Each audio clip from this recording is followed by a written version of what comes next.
Hi and welcome everyone to the 26th episode of The Little Inside. My name is still Tobi, and this week we are going to have a look at the subject of becoming. Let's get started right after the intro.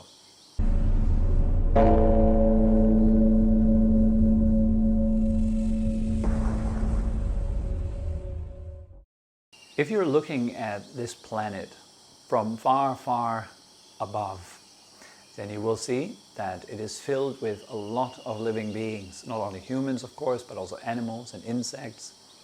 And they are all busy. They're all day in and day out, walking around, doing business, trying, struggling, surviving, constantly moving around. So it's a natural movement of life that you can observe. And most of us, most living beings, are motivated by the wish to be happy, to be comfortable, to experience easefulness and all the good stuff, as well as trying to avoid all the negative things of life, such as negative motivation, negative emotion, negative people around you, negative circumstances, all that. So this is our basic kind of moving force. That is what keeps us moving through life. Now we're all trying to become someone or something most of the time. We're trying to become an adult, we try to become a professional businessman or woman, we're trying to maintain a business, we maintain our job, we're trying to run a family, we're trying to live our life, constantly looking forward to the next kind of moment or the next kind of thing. There's really nothing wrong with that. It is the nature of life to go like this, to work like this. But there's also another aspect of life that is often overlooked in most cases, which is the aspect of being or the aspect of arriving. For most people that doesn't play any role in their life whatsoever, because we're constantly chasing the next moment, the next kind of thing to achieve and so forth. So in this video I'm going to talk about becoming and how we can become something while at the same time resting in the more fundamental state of being. So there are two kinds of flavors of becoming, you can say. There is a becoming that arises out of hope and fear, and there is a becoming that arises out of kindness and compassion or understanding. So these are the two kinds of becoming. One is leading to pleasure, to happiness, to a nice and happy future. The other is leading to more of the same, of course. It is leading to more fear and hope. Being motivated by fear or hope is kind of the normal state for most people. We are either afraid of what might happen or we are looking forward to what might happen. We might feel like the future is very promising, I hope it will all work out.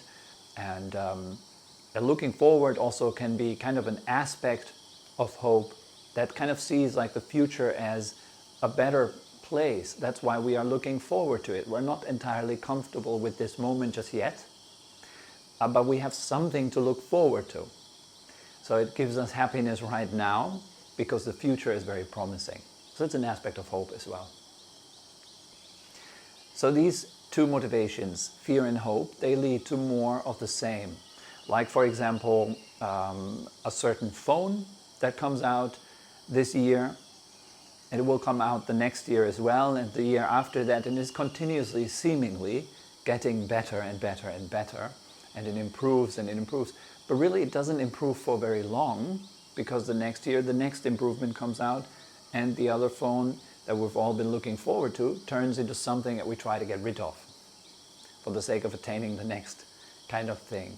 And so we're moving through life in a perpetual state of dissatisfaction most of the time. Never really arriving, never really being happy for long until the next kind of thing enters your mind and pulls you forward. With kindness and compassion as your moving forces, things become a little bit different. Kindness is allowing for what is to be. It is the appreciation of what is. So for example, you can appreciate the way you are right now. You can also appreciate the way another being is right now, and therefore receive it within a kind, allowing space. This is in itself very healing. While compassion as a moving force is taking on a bit of a more active role in moving out of suffering, helping yourself, for example, to move out of suffering, or helping other beings to move out of suffering by your presence or by your actions. Anyone that is moved by these two forces, by these two positive forces, will experience more goodness than negativity in their life. This is the natural energy of kindness. It will create beautiful, useful, meaningful circumstances for yourself and others. Therefore, they are very good choice if you want to consider moving into the future or moving into a better future. Then let your actions come out of kindness or compassion. But there is more. There is also the art of simply being, of letting go of everything that is not you. All the emotions, all the thoughts, the body, the senses, gradually letting go of everything that is temporary and moving in a state of progressing continuously. If you let go of that, you come to a space that is not moving, that is not changing, that is always remaining just as it is. The isness of this moment, the suchness of this moment. This is very often overlooked because other things appear more interesting, more intriguing. They are pulling the ego towards, they are pulling the mind towards it much more than the simplicity of this moment. However, if you learn to let go, let be, and relax into this present moment, then you will notice that a natural type of joy bubbles up within you.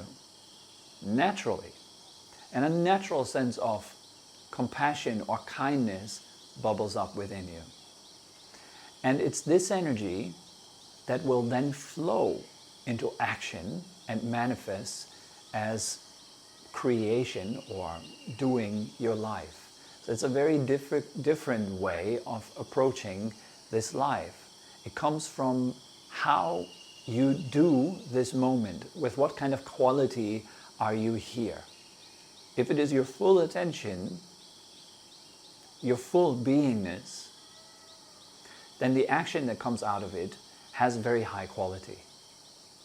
But if you're doing something for the sake of receiving a better next, a better future, then you're operating from a sense of lack, not from a sense of fullness. Therefore, you will get more lack. You will experience more lack continuously. So we're operating from a sense of fullness, calmness, presence. It does not mean that you're abandoning action. It means that another force is taking over. The force of presence, kindness, the force of compassion is able to work and operate through you, which is a much more meaningful way to live your life, as continuously, of course, chasing the elusive next moment. So for this week, this is all that comes to mind concerning becoming and also action. I hope it was useful for you and you found something that is inspiring in it. And as always, if you have any questions, you can always write me a mail, or you can write it down in the comment section below. And I'm looking forward to see you all again next week for the next little insight, and wish you a wonderful next week. Bye-bye.